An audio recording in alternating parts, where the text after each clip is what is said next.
Good morning.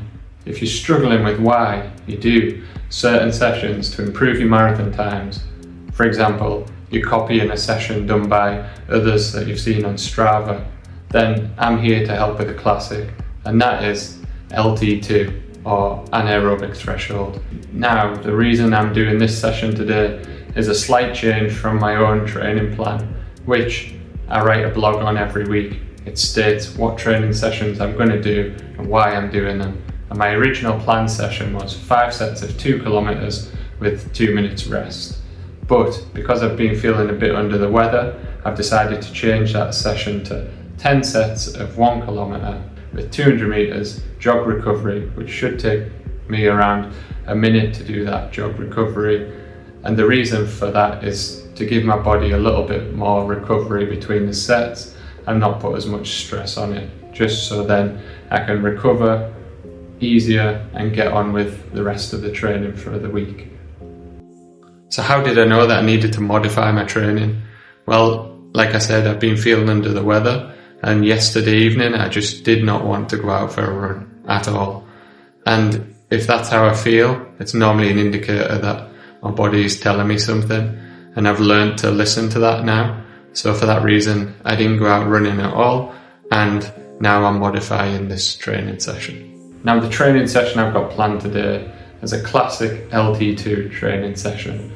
LT2 is a pace that you can maintain for around 60 minutes. It's also called your anaerobic threshold, and it is the point where you're producing as much lactate as you can clear. So why is this useful for the marathon? That's the big question. The reason is that you can only run at a percentage of your anaerobic threshold. For elites, that could be up to 95%. For your less experienced runner, that could be 85%. And the reason that elites can run at a higher percentage of the anaerobic threshold is through years of training and developing things such as increased mitochondria in the muscles, which is where energy is produced. But think of it like this.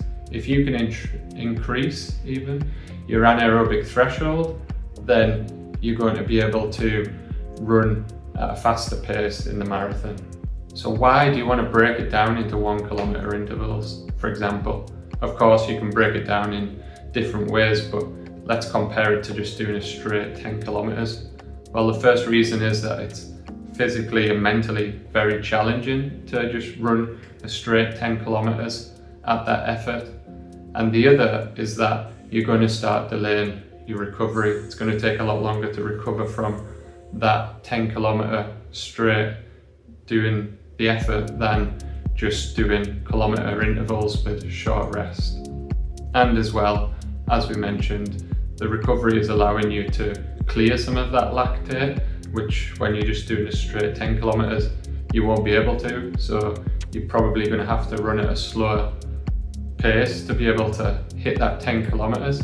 So as well, you can maintain some of the quality by breaking it down this way. So then that gets on to the recovery. And as a general rule of thumb, you want to have around a third of the length of the interval to recover. So if it's taking you 3 minutes to run 1 kilometer, then you would take a minute's rest. Now it takes me around 3 minutes 20. So then I'm taking around 60 to 80 seconds rest, which is about how long it takes me to jog 200 meters. Now, should you be walking or jogging? Really, if you're more experienced, I would recommend jogging because you're not allowing your heart rate or lactate to clear as easily, which is the purpose of the session, to be able to teach the body to clear it more effectively. But if you're less experienced, then I would recommend maybe beginning by walking, just to get a feel for the session and not make it too hard for yourself. Now let's get on to the elephant in the room, and that is going out and starting this session too hard. So for example, doing the first 2 with the aim of getting your heart rate up as quickly as possible into what would be classified as your LT2 heart rate or around that. And the reason that people think that that's a good idea is because it means that you spend more time working at that LT2 effort. Now, that isn't strictly true, because if you start very quick, you're already accumulating more lactate than you can clear, or your body can clear, and you don't feel that in the first couple of reps. But get to reps 6, 7, 8, and all of a sudden that lactate, it can't be cleared, and then the quality of the session comes down. You have to slow down to be able to get the reps done, and then overall you're not getting as good of a quality session. Now, if you're guilty of this and it's affecting your sessions, I would recommend starting 5 seconds per kilometre slower for the first couple of reps, and then slowly growing into the session. The ideal session is where you get slightly faster each rep, and then with the last one being the fastest, that's proof that you've managed to measure the session correctly, and that's how you're going to get the most out of the session and also recover quicker, because training is about stacking sessions on top of each other. So getting one session done, but also with an eye on recovering quickly enough to get the next session done, and then the next, and then after that you're starting to build into a good block of training, and that's when you get the most benefit out of your training block. Now, if you don't know what your LT2 pace is, I would recommend either use a recent race if you've got one over an hour, and if you haven't got one over an hour, then you can also put that race into a race pace calculator. I'll put one in the description, and then that'll work out what your LT2 pace is, or your threshold pace, and then you can use that for your training sessions. Now, as a caveat, I don't really train right at LT2 for this sort of session. I would rather be a little bit below it, so then I know that I'm going to recover faster. So for that reason, I just choose half marathon effort, because my half marathon is around 70 minutes, so then I know that it's going to be a little bit below the hour race pace. Before I head out the door, I'm going to get breakfast, and then I'm going to work for a couple of hours, and then after that, I'll be heading down the track, ready to give this session a good go.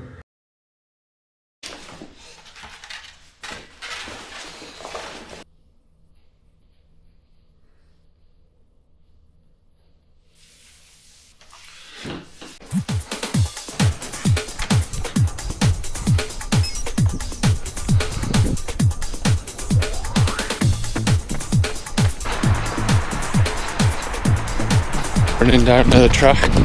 It's 2.5 kilometres from my apartment to the track. I've got this annoying bag with me, which is not built for running at all.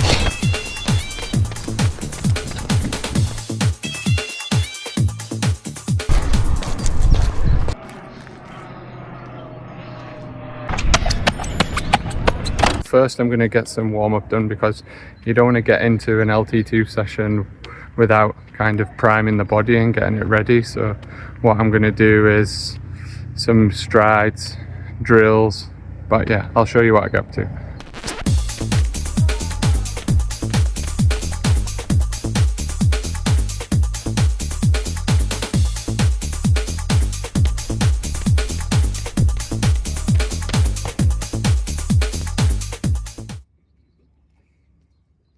So I'm expecting that all of the reps should fall between 3:15 to 3:25. I never really know till I've done the first one how it's going to go, but the first one should normally be slower. Like I said, you want to get into the session slowly, so if the first one's at 3:25, that's also fine with me, and then should grow into the session.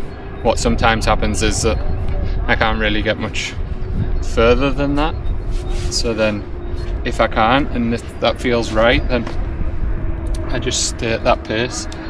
Rep 1, here we go.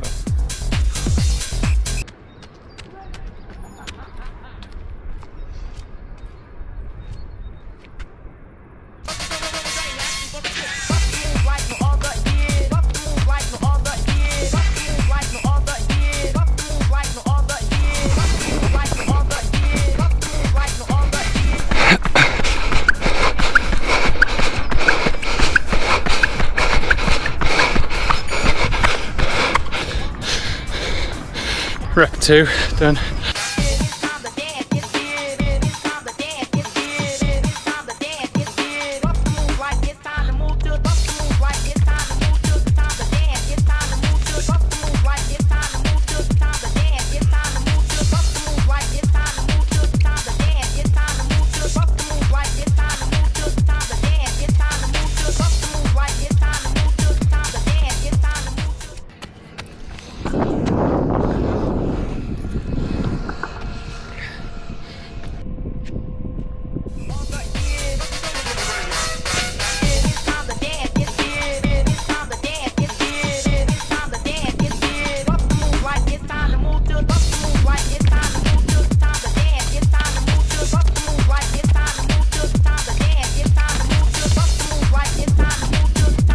Well, that was the 7th in 3:19, but I did have a longer break because I was messing around with the camera.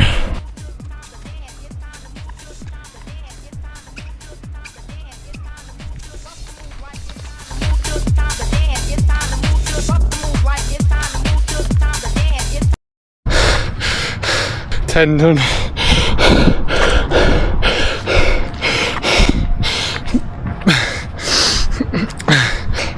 The last 3 were hard there. Probably should have stopped at 8.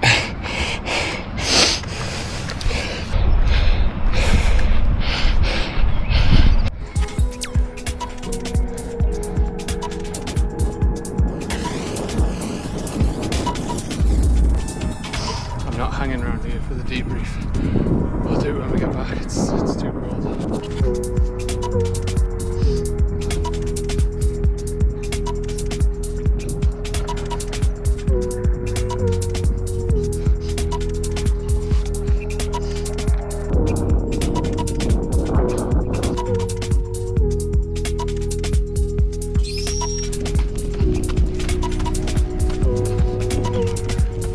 Decided to rain on the way back, which was nice.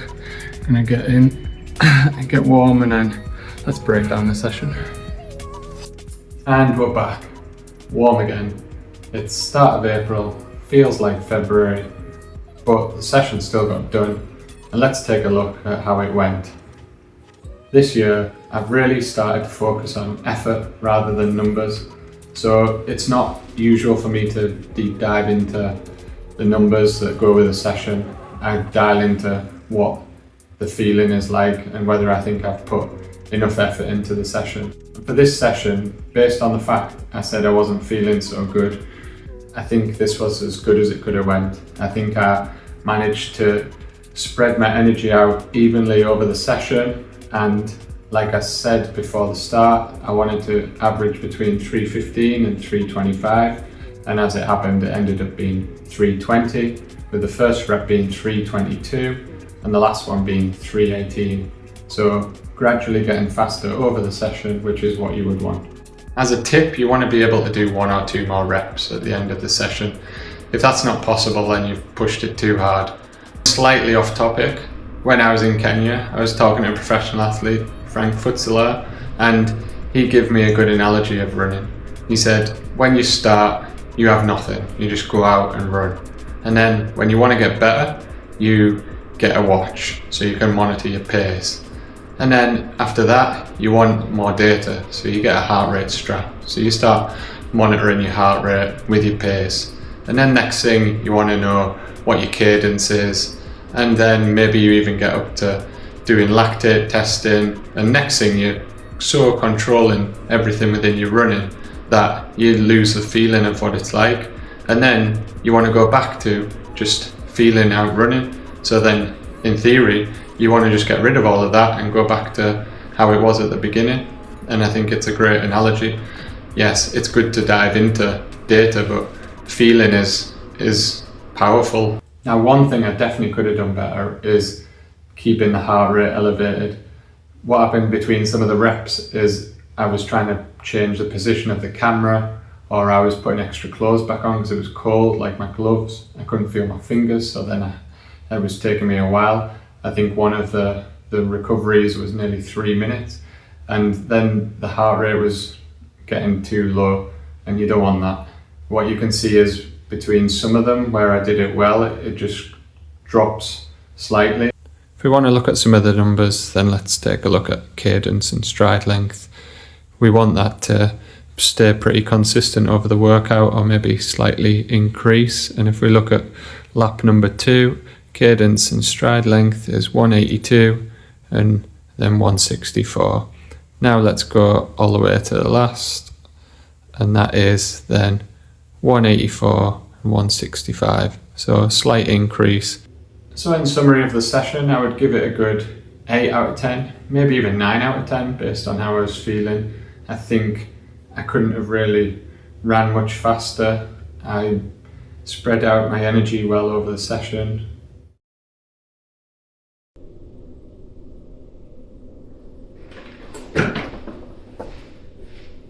I think realistically that was as good as it was going to get on the day. So next week is 3 weeks out from London Marathon. It's time to start getting nervous and anxious. No, I'm just kidding. Of course, it's getting close, but there's no need to panic yet. The training's going well. But I'm going to be doing a 10-kilometer race next weekend. So I'm going to take you along and do another race video. It'll be my second race video, and I think it can only get better than the first one. And I'm interested to see how I'm going to do in a 10-kilometer race. I'm not planning to go all out, but yeah, you never know within a race what might happen. I'm not going to promise that these type of things can't happen. But hopefully you found this video useful, and if you have any of your own tips for carrying out these sort of sessions, please leave them in the comments below. And like always, a subscribe would be really helpful to help grow the channel a little bit. So see you next week.